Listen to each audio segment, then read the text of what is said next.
you really, y'all don't know this, y'all in danger. I'm a threat. I'm a gamble with your life, cause you know that it's a bet. It's a bet. You know I ain't letting up. My foot is on your neck.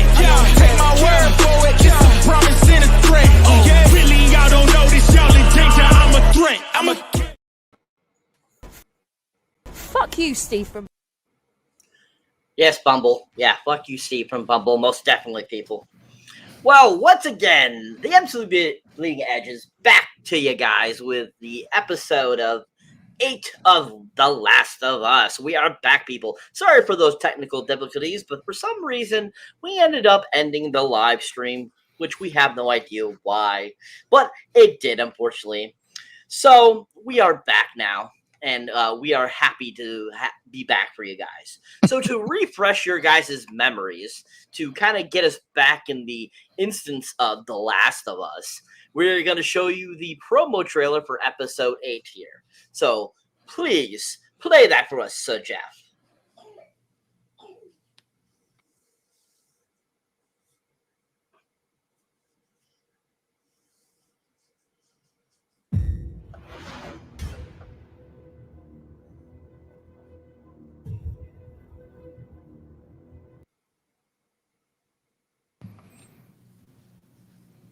Excellent. Thank you there, sir. Thank you. So, where we were last left off, we were talking about the beginning sequence of this episode, which basically brings us to when Ellie gets the penicillin from the cult leader guy. And we were going around asking people's opinions. We got Jay Rent's opinion, and we were... Yes. Oh, I'm sorry. Before the penicillin part, we never... Nate and I didn't get a chance to talk about the opening. I'm getting to you guys. I apologize, sir. No, my bad. My mic was muted on my own. I had my mic turned off the whole time. All right. So, yeah, we're getting to that. So, I was going to see if... are you with us, Nay? Yes, my apologies for earlier. I meant to hit leave the studio and I ended up pressing end. Oh, that's okay. Oh, okay. Well, J-Red on my cell phone. J-Red a little different. J-Red took it personal. He thought you did that shit to him, like for some reason. So. Nah, I was on my cell phone, so the format looks a little different. Oh, okay. It happens. Technical difficulties always happen. So, all right. So, Nay, we were asking your thoughts on the beginning of the episode, basically from the intro up to when Ellie gets the penicillin from the preacher guy, and them having their little conversation before she runs off with the penicillin for Joel. Basically, that little section, we get that intro with the basically the preacher guy talking to his flock. Then we see Ellie, she's hunting, and then Ellie encounters the preacher guy while she's out looking for her kill, and leading up to right when she leaves with the penicillin to Joel. What were your thoughts on that intro there, and any other thing you like to mention about that beginning? Well, I mean, I caught on to the vibe that the guy was kind of like a little weird. Just the way that he approached her. It seemed like he was under the impression that he could probably like lure her somewhere, is what I was getting the impression of, because he was like, yeah, we have medicine or we have this or whatever. So at first in my head, I'm like, don't believe him. He's probably lying. But, you know, I saw the desperation that she had when she mentioned the medicine for Joel. So I think she just definitely took a chance there with the confrontation. I saw how she rushed over to Joel to get him the penicillin into him, and so, you know, clearly she had a feeling of urgency, so she pretty much just took a risk and did it for Joel. So, I mean, there wasn't much for me to really get out of that interaction, except that I thought that the guy was just trying to lure her. Excellent. Thank you. Yeah, most definitely. I would agree. You can definitely tell that there was more to this guy that meets the eye just in those first kind of couple scenes with him. uh, the beginning section, when we first introduced, and then when he's talking with Ellie, you can definitely tell there was something else amiss about this guy. Like he was, I felt, like I said, once again, I feel like he was like a cult leader. Yeah, for sure. All right, Jeff, your thoughts, sir, on that beginning intro, sir? Oh, well, like I was saying, it's just, I mean, honestly, it's probably the best episode out of the series, without question. Like, there's no question about it. It altogether from top to bottom, the story itself for the episode and whatnot was very well done. And like I was leaving off before, when David talks to that young girl, you have no fucking idea what he's talking about.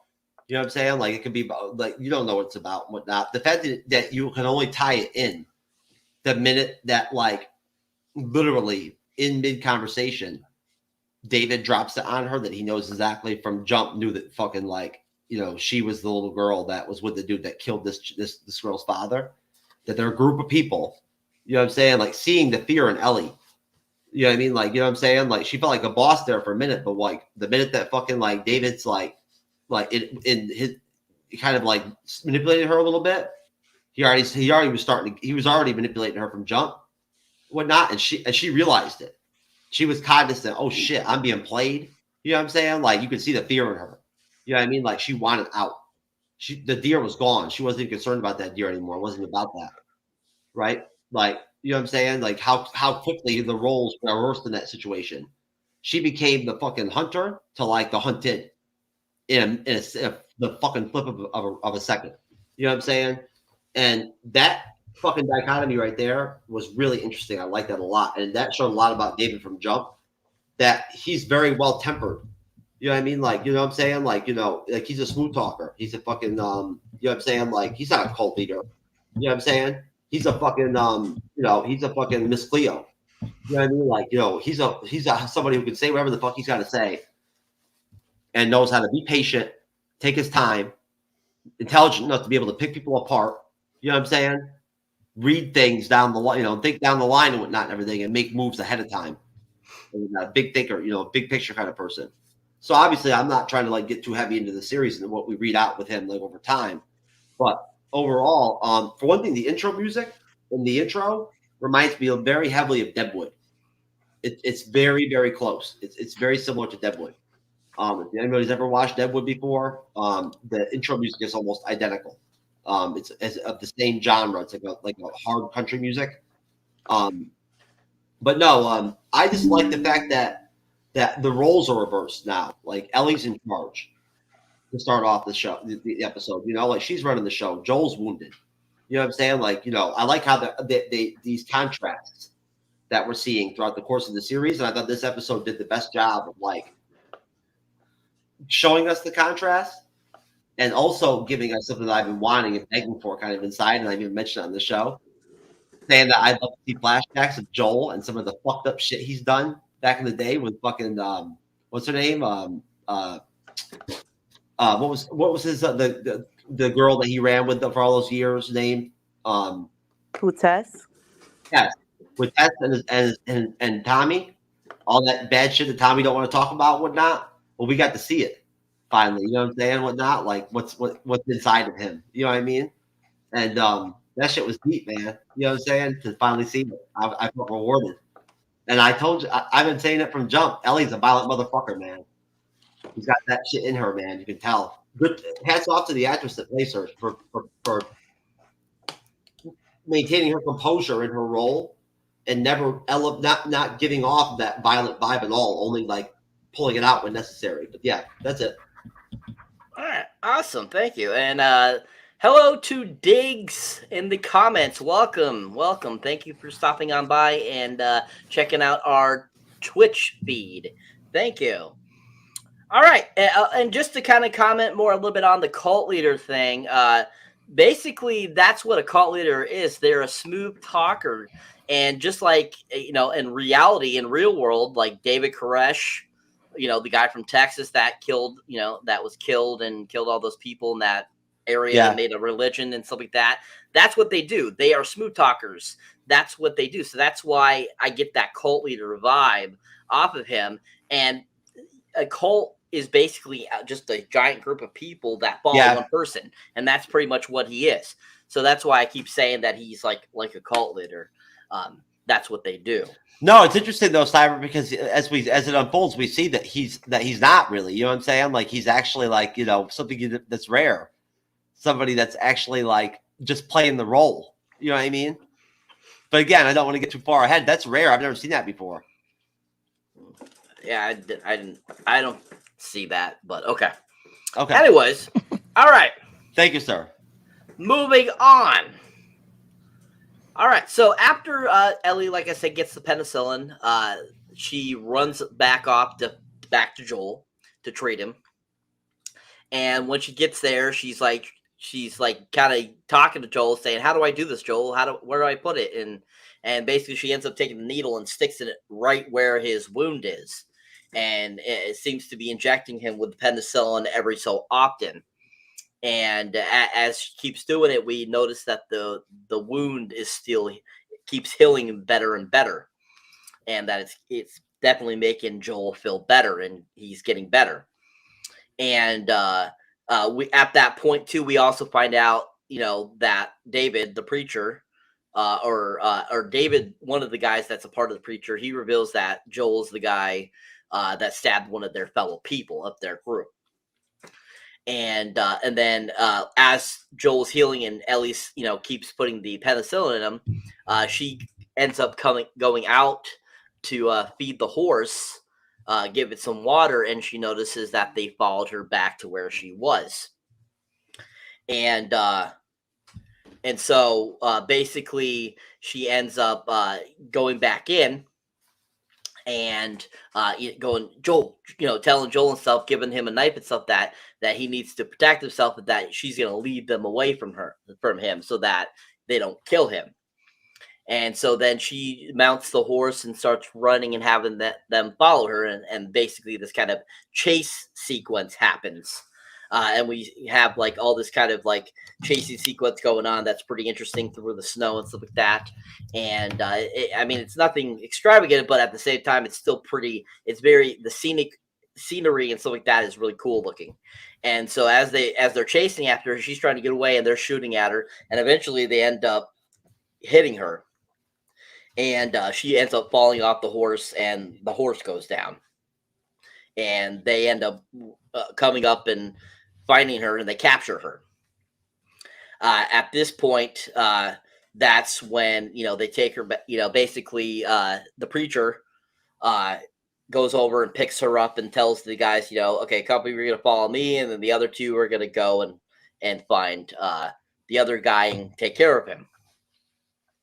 So after they start to take her to the camp, the other two are searching for Joel, and we end up seeing Joel basically take them out, basically, and tie them up and stuff like that. And as he's trying to get information out of them to find out where they took Ellie, basically he torches pretty much both the guys and ends up just killing them both, which was really, I thought, really well done, because the stuff he did was just like on point, like getting the information out of them and then just like really like sticking it to them. And I thought it was just a really good way showing that, yeah, you might be after Joel for killing your one guy, but he's not going to stop now. He's going to keep going and be this, you know, killer. And after that, it goes finally to Ellie. She's waking up in this cage. The preacher guy's there, and they're at his, you know, the compound that they're at. And they, you know, she wakes up and she's kind of like, where the hell am I? And, you know, why am I caged? And preacher guy tells her, you know, what's going on, that, you know, that, you know, he's afraid of her and this kind of stuff. And basically, you know, they kind of have a little conversation before it cuts away again. But before that, we actually see the people in the clan. Basically, they're being given food after they return, and we see them eating food. And you're kind of like, at first, you're like, that the guy gives it to them. Is like, what is this? And he's like, it's venison. And you're kind of looking at it going, that looks a little weirder than venison. That doesn't look like venison, kind of. And I think that was kind of a really good telltale sign there of what's going on there. So we'll stop there. Basically, before we really get into Ellie and the preacher's real big conversation. So what were you guys' thoughts on the chase sequence, on Joel healing finally, and we get and actually see him in action? His basically his section of him taking out those two guys to find out where they took Ellie, and just what were your guys' thoughts on that little section of the episode? So I'll start with you, Nay.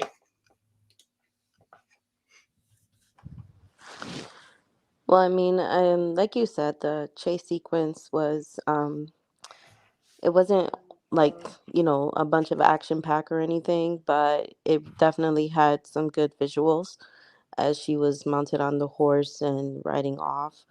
Um, she was smart about trying to lead them into a different direction, trying to lead them away from Joel.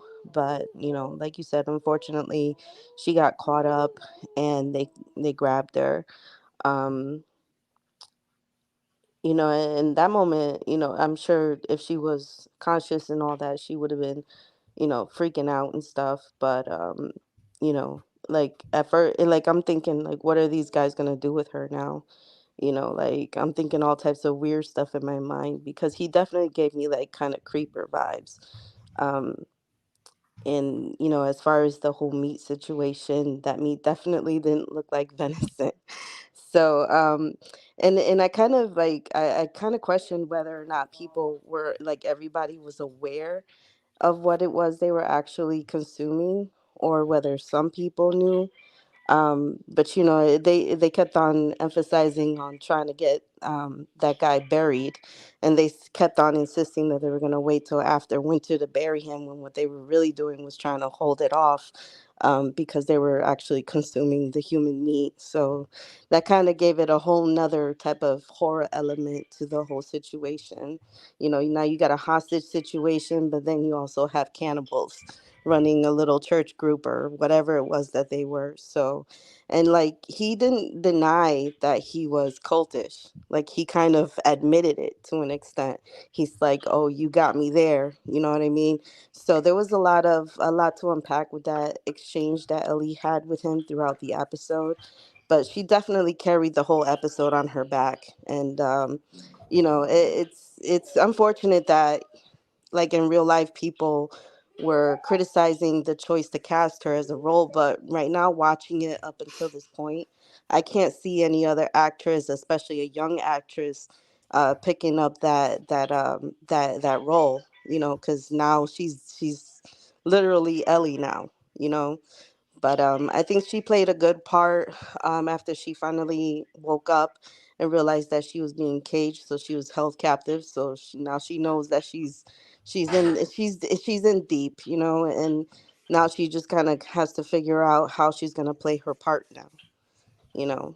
So, but the whole scene, the whole situation with the group and what they've been up to is definitely more nefarious than I actually thought in the beginning going in. So, but the whole thing was executed well. The guy really gave me creeper vibes. I really thought that he was this crazy guy, something to really be afraid of. So, the whole the actors, they did a great job with the whole portrayal. Awesome. And what did you think about Joel taking those two guys out after kind of finally awakening from his slumber from being injured? And Joel's definitely like a savage, you know what I mean? Like they definitely underestimated him and his ability, being that he was recovering from an infection and earlier on from the stabbing. So, but Joel, he's Joel. You know what I mean? Like in a situation where it calls for it, he handled the situation the way I guess he used to. When they keep going back to him killing other people or innocents or whatever, but in this case, he actually had a motivation to get to it because he had to get to Ellie. So, but he played his part well too. Excellent. Thank you. Jay Rent, same question, sir, for you, that section, and your thoughts, sir. Okay. Um, I'll have to say that I don't hate this episode. By the way, I don't hate this episode. Reason why I say that is because I just I always look at like little pieces and like shows or like when like sometimes small details, like when I had brought up earlier about the shooting the deer. They didn't hear, nobody heard a gunshot from the deer, and then took forever to find it. What the part of this that I didn't have an issue with, but I was like, okay, she had the medicine, and like I saw when she was putting that needle in. I was like, how would you know where to put it? Like honestly, I don't know where you take a penicillin shot. I think you get one on the ass, right? If you go. I'm assuming she didn't know that, so she just put it straight on the wound. Like, can you do that? I didn't know. I'm assuming you can. I'm assuming they did their research to like guess, like, okay, if you were to get an infection, and you don't know, where would you guess to put it, and you put it right on the wound. So, I looked at that and I was like, okay, that's fine. And I didn't really have too much of an issue with that. My issue was after she gave him the shot, there was such a short time period, because he had an infection. Obviously, he had a fever of some sort, right? And he was, what is it? The word inundated, or he was just, not very mobile. And she tries to distract these guys by going off on the horse, and she shot that, that handgun, and, basically was just shooting in the air, because even if she was aiming in the direction, she wasn't really aiming. Then they shoot her down on the horse, and I get it. I was okay with that. She fell down and got discombobulated or whatever, got knocked out. And the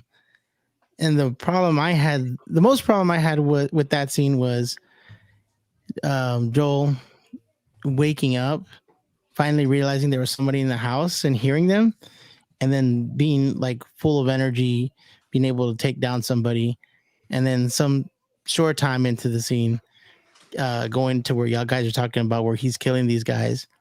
I know this is a show, and I know there's no such thing as like zombies. So like you can only expect certain things to be real. You know what I mean? Like you have to cut like shows a slack. But I felt like they did a pretty decent job like through all the other episodes with like some extent of like limitations for realism or like time period that would be realistic. And I felt like this one, and it makes sense because you said it was a different director, which I had no idea that they're different directors. But it makes sense. Like I felt like that healing process was a little rushed. If I'm gonna be like critiquing like that scene, from being like, oh, you can't move, and he's squinting his eyes to all of a sudden he's like, wow, just jabbing a knife in this guy's neck and then being able to hold him down for that. I find that bit of a stretch, but it was okay. It was whatever. Like I said, I don't hate this episode. It was a fine episode. It was a good episode, but those little things in there always bother me. And I mean, for that scene, that's what I was looking at. That's what I saw. All right. Okay. And what did you think about the chase sequence? You mean the chase sequence, which was the Ellie, when Ellie gets captured? You kind of briefly mentioned it. Was there anything else you'd like to add to it? Oh, I mean, no, I mean, they were, oh yeah, because that's right. There was a part there where she's on the ground and one of the guys were like, just finish her off, just shoot her. Mm-hmm. And the guy looked like he was going to do it, but the other one was like, he came in the nick of time, I guess, and was like, I'm going to take her. You two carry the horse. You two go look for the guy. Yeah, I mean, that scene was, I mean, it made sense. That sounded right. I didn't have no issues, no problems with that scene. I think that would have played out in a real case scenario like that, so it was a good scene. It wasn't a bad scene. Awesome. Thank you. And I feel like they were trying to, why they rushed that sequence a little bit with him healing is just like in the game. When you take painkillers or you take something and all of a sudden your health is healed, they were kind of following how the game works. I think that's why that was like that. Because it is based on a video game series. That's a good one. That's a good one. That's almost believable. I think it's Nah, believable. yeah, it is. Well, I mean, you could be right. I mean, Because I don't think makes this is sense. supposed to be reality in any what sense. No, that's what Especially I'm saying. so most definitely, I think that's what they're probably going off of, and that's why it was like that. So I think that's funny.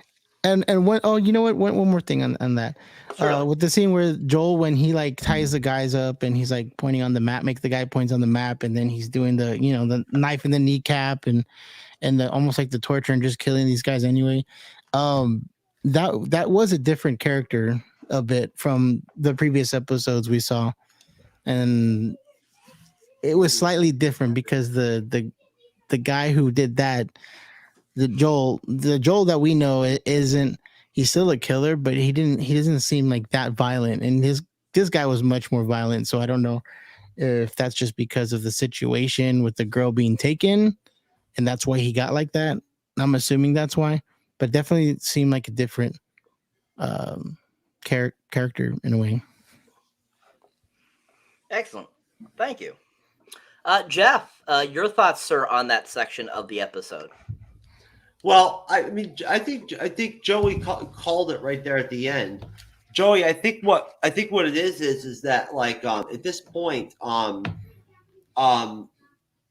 Ellie is filling the void for him of the loss of Sarah, his daughter, from episode 1, right? And overall, I think the way this is going to end up playing out is that I'm not going to say this is going to end up being some kind of like the way this is going to end, no matter how many seasons it is going to be depressing and fucked up, no matter what. Like it's not going to be good. I don't see it ending up good. I mean, we'll see. But maybe they'll get Ellie. They're going to end up doing like a Game of Thrones kind of deal where they're going to eventually divert from the games and go in a totally different direction than where the games went. The games are limited as far as what's there to work with and whatnot for story. I've done a lot of research on this. There's no way that they can stretch 6 or 7 seasons out of what's in the 2 games and like the add-on and whatnot. It's not possible. They're already merging the add-on and the first game right in this first season. So you know what I'm saying? So there you go. At that point, they're going to go in their own direction. Maybe she'll end up being able to be the cure or whatever. But either way, what they are going to show us is and this is why I think that this series is going to remain relevant and be solid. I do across the span of whatever seasons they do it, because of what Nay said, and what Joey said about the fact that, like Nay said, I don't think there is another young actress that can play Ellie as well as Bella Ramsey. Cyber, you can say what you want to say. I know you're not impressed by like her Game of Thrones scenes and whatnot and everything, but I swear to God, Nay, I showed them to you today. Isn't she like strikingly fucking talented at 10 years old, wherever she was? Yeah. On Game of Thrones. Yeah, I told you she sounded like a little woman, like a little lady. I mean, about to be here in like 5 minutes. No, I mean, can you imagine? All right, bro. Take it easy, man. I was going to stay there for a few minutes, but all right. Sorry about that, folks. My friend Ryan's over there. Take it easy. Brian. My friend Ryan's been hanging out and watching the show. But anyways, basically, I think that Pedro Pascal was great casting. I think that don't get me wrong, there probably are other young actresses that could have played Ellie, but I think that it was great casting with Bella Ramsey. Whoever does the casting at HBO Studios does a great fucking job, obviously. And I think that role in Game of Thrones is partially the main reason why they brought her in and did to do Last of Us. And that's what I'll give HBO Studios props to, is when they bring in actors and they're successful with HBO Studios in the series, even as a secondary character or whatever, they'll bring them back. And the actors want to go back to HBO. They want to work for them, right? So you know what I'm saying? Like that's got to mean something. Overall, it's just a really well done episode, just in general. Like, I mean, as a whole, it's as a whole, in its scope, it doesn't have any holes at all. Overall, there's no holes in it. It's to me, it's almost perfect. And there's really, the chase scene is really not a chase scene. She's trying to defend Joel. You know what I'm saying? Like, she would rather die than have Joel die. You know what I'm saying? And the reason I think that he jumped up like that from the penicillin is because, again, we're in this post-apocalyptic world, and he's been broken and fucking been dealing with trauma from the loss of his daughter for 2 decades straight. He's all broken and vulnerable and fragile and fucked up and shattered and shit. Now he has this attachment to this girl, Ellie. She's the same age as his daughter and shit and whatnot. That basically to him, that's like his own kid now. You know what I'm saying? Like, you know, so at that point, yeah, he was going to jump out of that bed. The fact that she wasn't there was all he needed at that point. That was enough for him to fucking, he was going to go out, he would do whatever he had to do at that point, I think, to just make it happen. Plus, he also probably took one of those, like Cyber said, one of those like vitamins that pop out of the screen or whatever, whatnot, real quick and whatnot. Oh, and a mushroom? Yeah, you know. A Mario mushroom? Yeah, something like that. And you heal. And his healing bar went up by 33%. So you know, I mean that's why he was able to you know to get down like that. But no, I mentioned it before with Joel. Listen, you don't have to have a lot of like, you don't have to be like really strong or tall or whatever. Like it doesn't really matter physically. Like unless you're just a little tiny like dude like the dude that hit me with the baseball bat, a little soaking wet, 120-pound, 5'4" motherfucker or whatever. If you got any ability in you at all, any spine, and you know what you're doing and you're experienced and whatnot, like the Joel is, you don't need much energy to do what he does. He's very tactical about the way he does things. He's trying to kill people from jump. Like when he goes to fucking like where they're at this point in the post-apocalyptic like world, he don't give a fuck. You don't hesitate. If it's on, it's on. You know what I'm saying? I mean, that's why I said before, like I would think I'd do all right probably, or else I'd probably end up getting killed in this type of shit. Because like I'd be just like Joel. I would not hesitate. I'd be straight fucking killing dudes and women, whatever I had to do to fucking like survive and shit, whatnot. Especially if I didn't take care of her some shit. If I had my daughter with me, I'll tell you right now, if you're fucking with my daughter, I'll kill you and fucking your family. You know what I'm saying? Like I know I have that in me, and Joel's got it too, and so does Ellie. And we all right, man. And we talk about that, and obviously they get into that later in the episode. But no, Joel's got game, man. Like he knows how to fucking throw down. He's there to kill, and like he doesn't hesitate at all. Like he has no moral compass whatsoever when it comes to committing violence whatsoever. It does not even phase him once it's on. And at that point, I think, you know, but again, Allie carried the episode without question. Nay's right. They put it on her back and she carried that bitch. And she deserves a lot of credit for that. I mean, because what Joel did in the episode was good. Don't get me wrong. And they're good together. But she carried that bitch, and her dynamic later on with the preacher, with the cult guy, David, is fucking some of the best acting, some of the best dialogue I've seen other than Andor this year. Excellent. Thank you. Amazing. All right. So at this point, that's when we we discovered that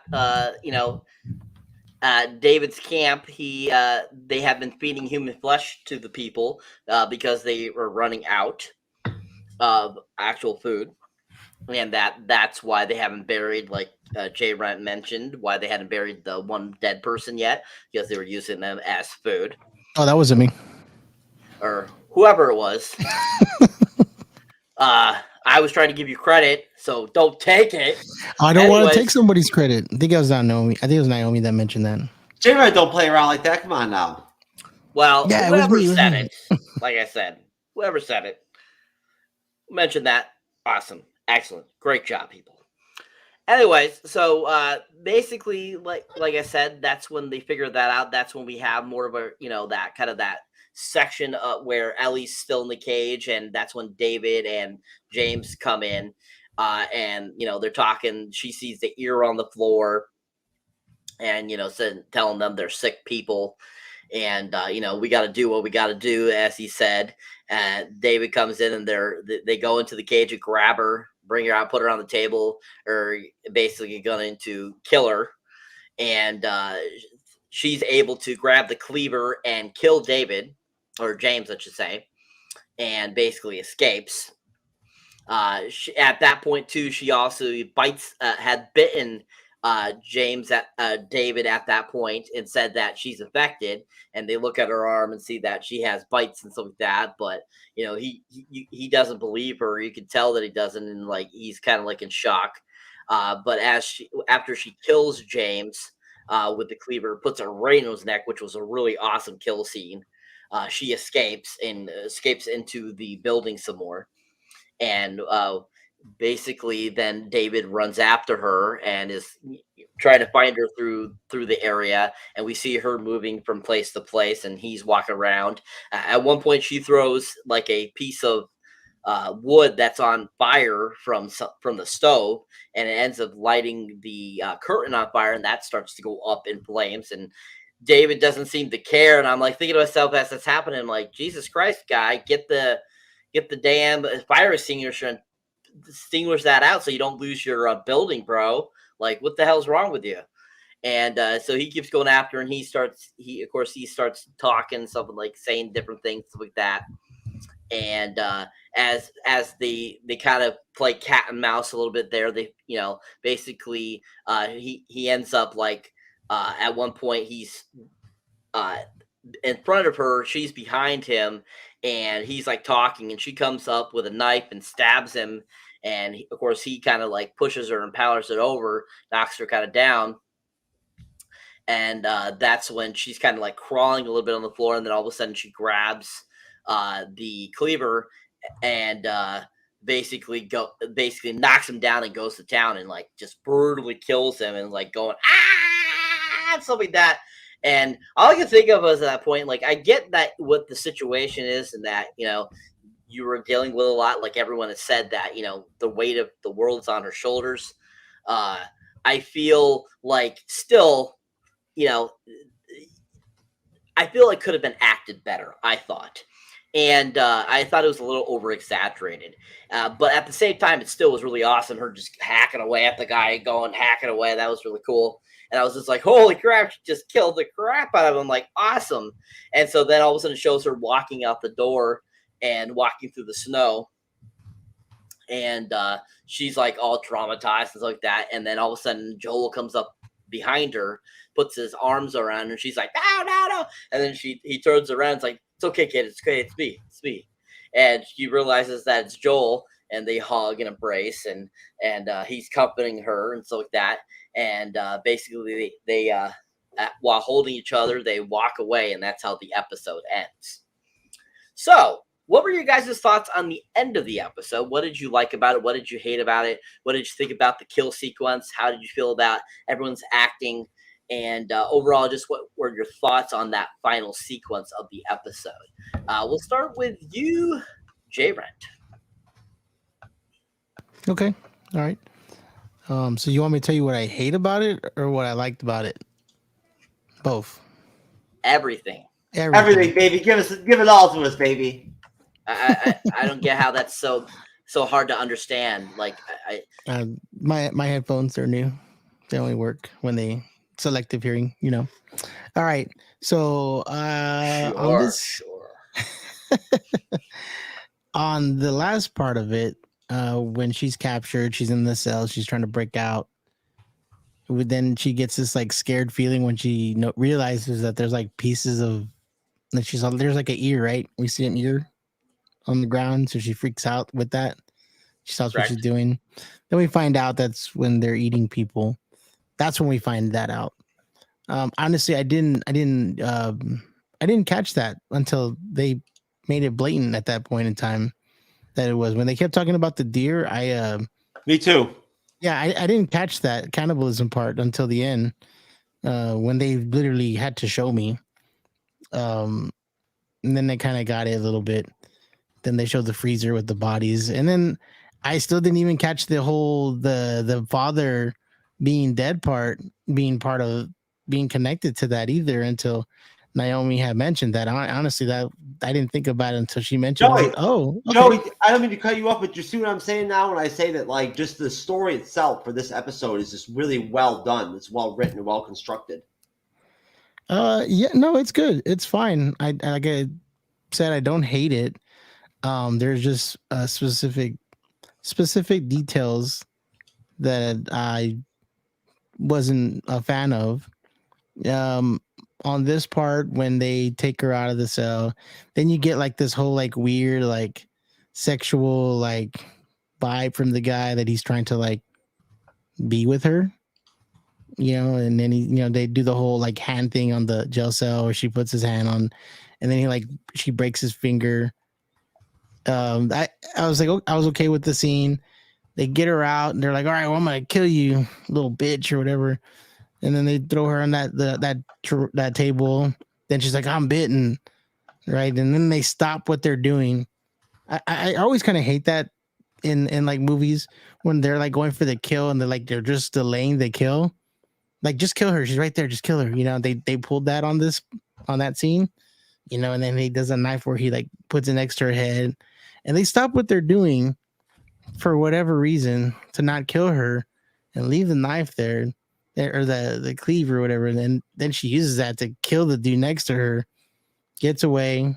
I agree with you with the whole, like, the fire in the room scene. They're just hanging out in there. Like, get out. Like, the building's on fire, right? And then they pick such an odd time to have it where, like, he gets on top of her, like he was going to have his way with her in this burning building. Right. And then I guess that's where she freaks out. And after that, that's where she kills him.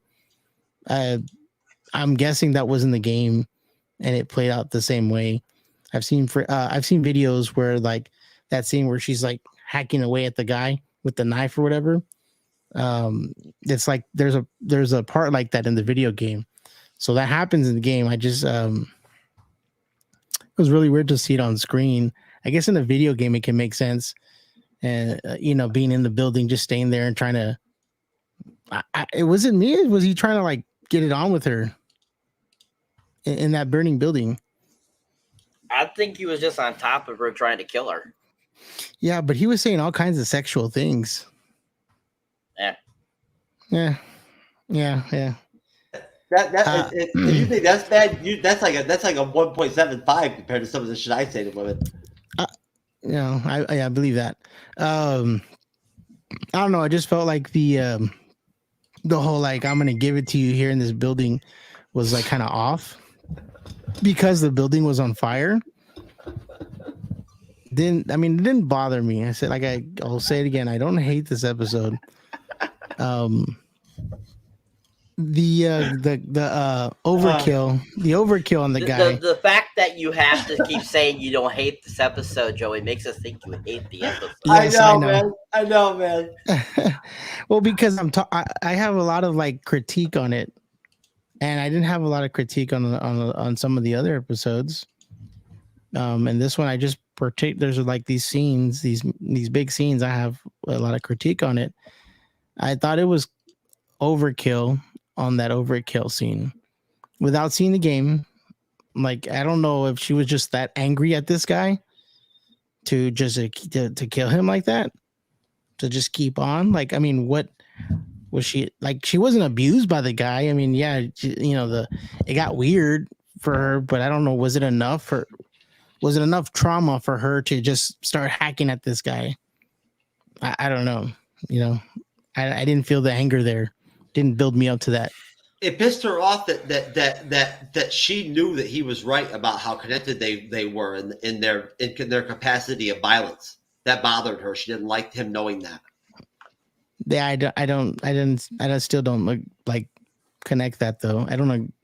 I don't even think they're really much alike. I mean, I don't know. I see what you're saying. I just don't think that was enough for the overkill, but it doesn't matter. It's fine. No, it was a good shot. Yeah. Not as good as a money shot, right? It definitely had horror vibes, right, Cyber? Holy shit, man! Like with the burning, background and everything and whatnot, the blood and everything and whatnot. It gave me like fucking what was it, Carrie or whatever? What was that one 70s movie? Yes, Carrie. It gave me Carrie vibes, man. I swear. Yeah, well, Last of Us is considered a horror thriller game, so that would make sense. That would be horror. Yeah. There you go. Did you have anything else there, Joey, to add, sir? No, I'm good. All right, sir. Thank you. Nay, same question. Your thoughts on the end sequence of this episode? And what did you feel about Bella Ramsey's acting there at the end? Well, I felt like her acting was on point, of course, throughout the most of the episode. Bringing up again the point of when she noticed that they were actually cutting people up back there. It's like at first glance you see the part where she's looking down and she's focused on what she's looking at, and as a person in the audience watching it, you don't realize what it is she's looking at. So it's like I'm questioning, like, why does she look so stunned in that moment? And then when they go into the scene where they show the ear, I'm like, oh, okay, it makes sense now. And it just like gave me um Chainsaw Massacre vibes. The whole situation, like, body parts just chilling on the floor and whatnot. So I thought that that scene was well played because I wouldn't have known either if not for that scene with the ear on the floor. I thought that Bella's performance was. I think that she was tapping into the whole trauma victim type of thing, where you're kind of in shock and you go into like fight or flight mode. So even though, like, yeah, the hacking up was a bit much, I think that that was well played because I've seen like a lot of films and a lot of shows with people who've been held hostage, and it's like how I said in the Texas Chainsaw Massacre. If you look at that end sequence compared to how Bella's performance went towards the end, it's pretty much in sync. It's like you're being held hostage, then you realize that you're probably going to become somebody's food at the end of the day. And then I did feel kind of like the pedophile vibe from that guy Dave.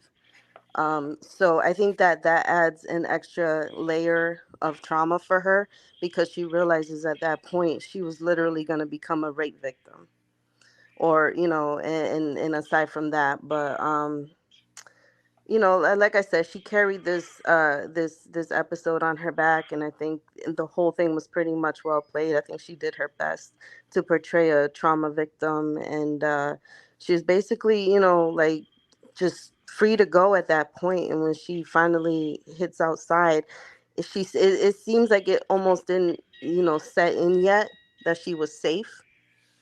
And then when finally Joel comes in and comes up to her, she kind of like has that one little jump scare, like she's freaking out and stuff.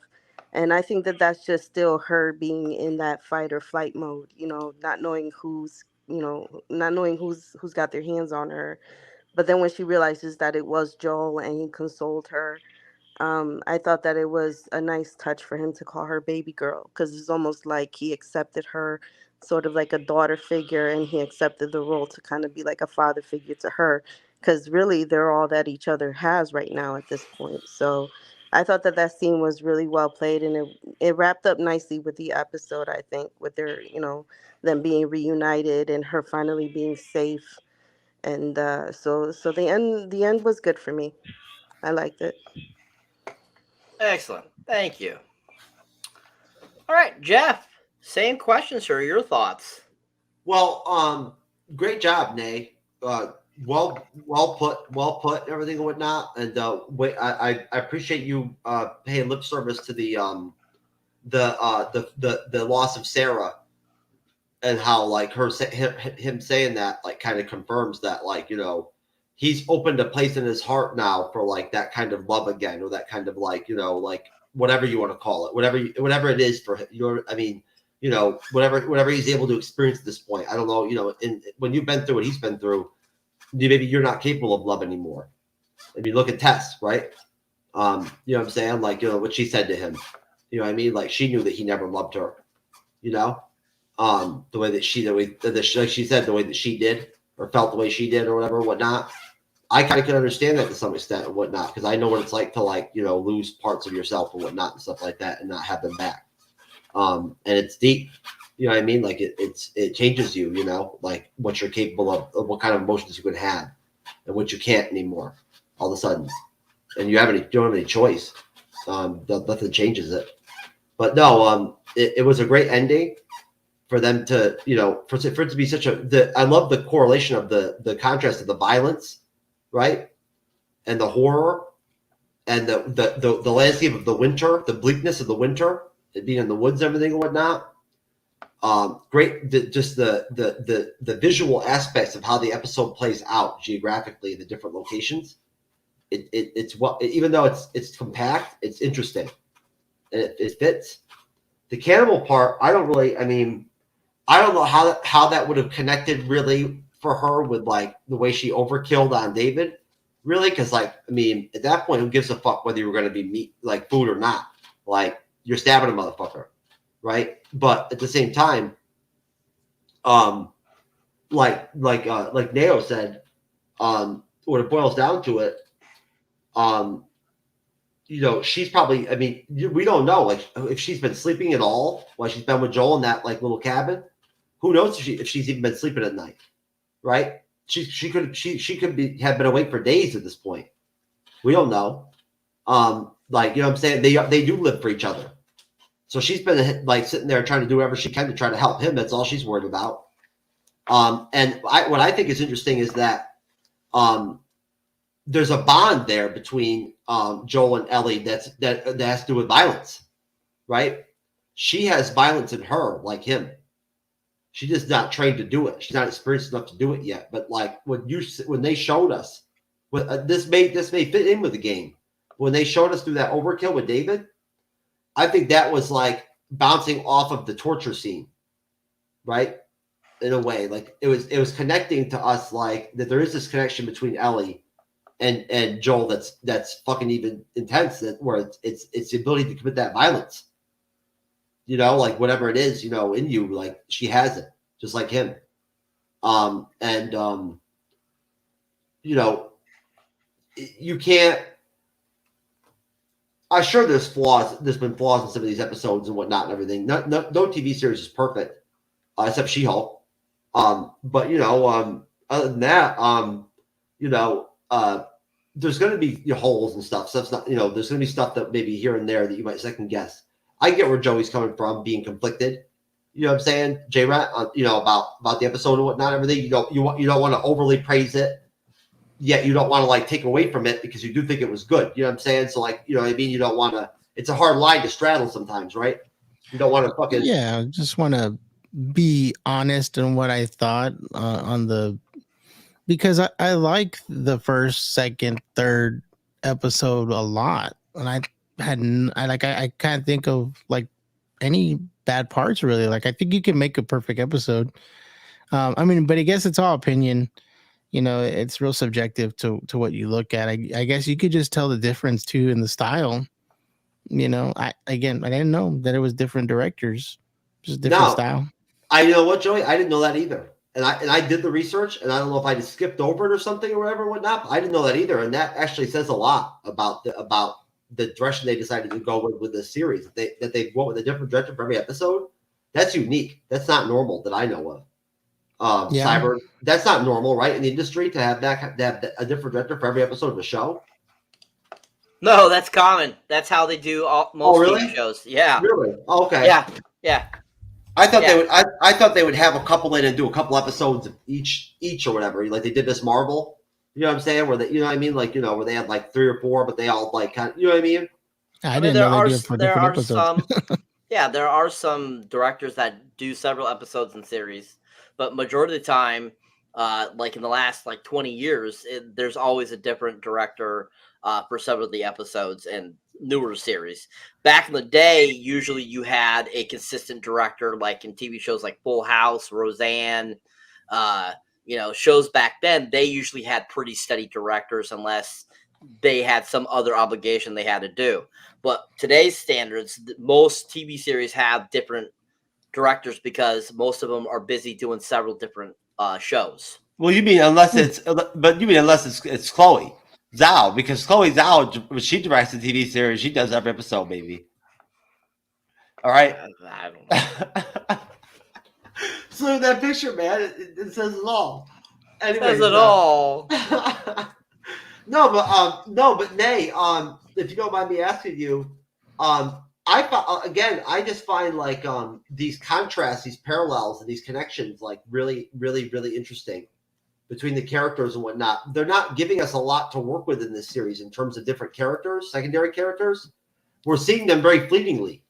Like they give us somebody for an episode and they're gone, right? I love the focus of the fact that they're sticking with Joel and Ellie. No matter, even when they meet Tommy, right? Which we know Tommy will come back. But even when we meet Tommy, what do we get out of Tommy? We do one episode with Tommy, right? So they're consistently sticking with Joel and Ellie.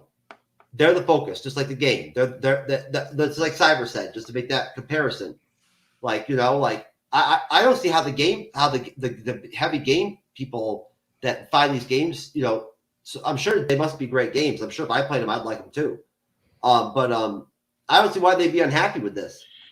Unless it's the same kind of shit as like, the people that get all crazy about the comic book accuracy in the MCU or DCU and shit like that.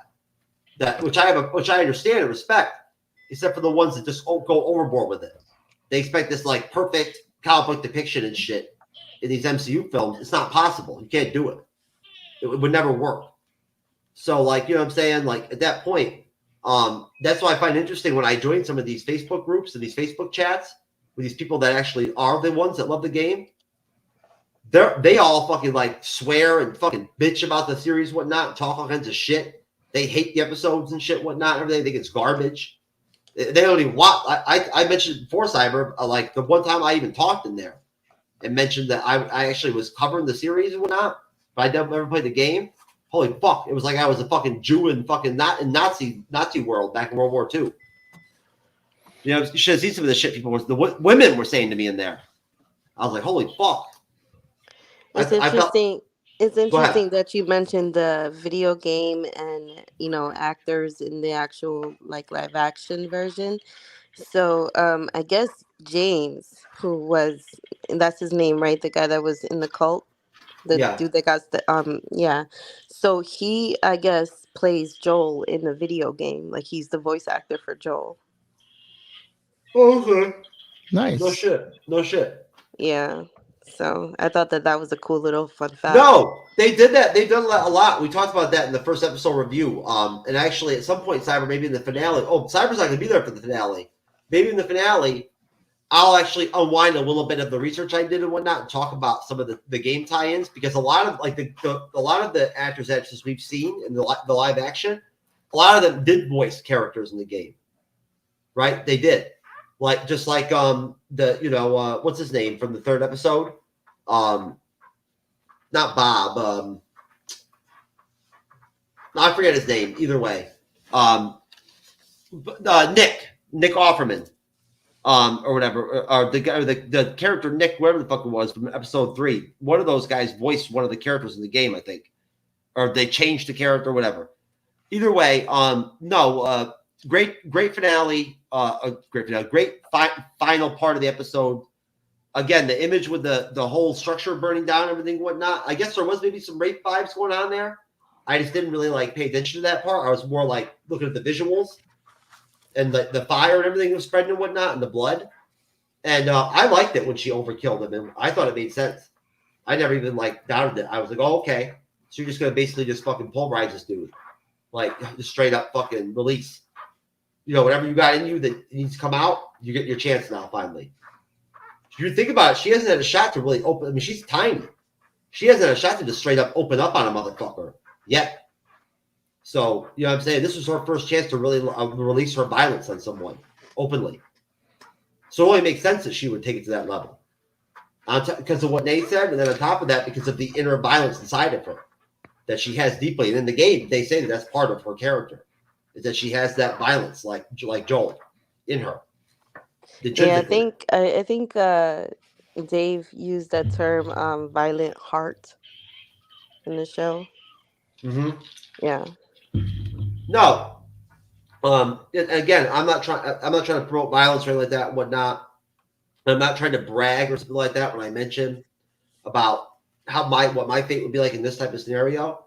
I'm just saying that I'm not afraid to admit that, like, I can feel internally that I have the compunction for violence when necessary. And I've been in those situations, and when faced like to have to use it, I've used it effectively. Not to the level of Joel, but like pretty decent. Like, I'm no joke. You know what I'm saying? So like, it put in that situation, and you put 2 decades on me, I think I'd be ruthless as fuck, like Joel, like same kind of game, like that. Just straight up fucking just kill people, torture people, whatever. Fucking, you know, when he put that knife in that dude and let it hang and stick right in him like that and shit, whatnot. What a visual. Oh, but no, outstanding. 10 for 10 for me, baby. I'm dropping my 10. This is my only 10 for the series. Here it is, right here. Bam. That's right, bitch. 10. Okay, you gave it 10, sir. Thank you. Excellent. Awesome. So I guess since he gave his rating, we'll go around the panel and see what else everyone else gives. How about you, Nay? What do you give the episode? I gave it a 9.5. Just because the pacing, just like how it was mentioned earlier by Jay, the pacing was kind of a little questionable. But aside from that, that's my Bullshit. only real complaint, though. Okay. Excellent. Jay Ryan, what would you give it, sir? I'd give it a 6. Okay. But Okay. I think that's for me, that's still a good rating though. Excellent. I would give it a solid 10 as well. Because I thought it was just really well done. I didn't get the rape vibes like everyone else did. I just thought that he was trying to kill her. That's my vibe I got from him, that he was just trying to kill. Not a rape vibe or sexual vibe or anything like that. I did not get that whatsoever from his characterization. I didn't either. I don't know, because he said to, wasn't it that he said the part where they fight back is what I like the most or something. Yeah, And then he's exactly. like, and I could have given you so much. And it's just also just the way he was looking at that other young girl. They in the definitely camp. To me, that doesn't give give off that. a sexual vibe. That sounds that just like he likes violence. He enjoys violence. To me, I that guess does it's not all give a in the sexual vibe. perspective.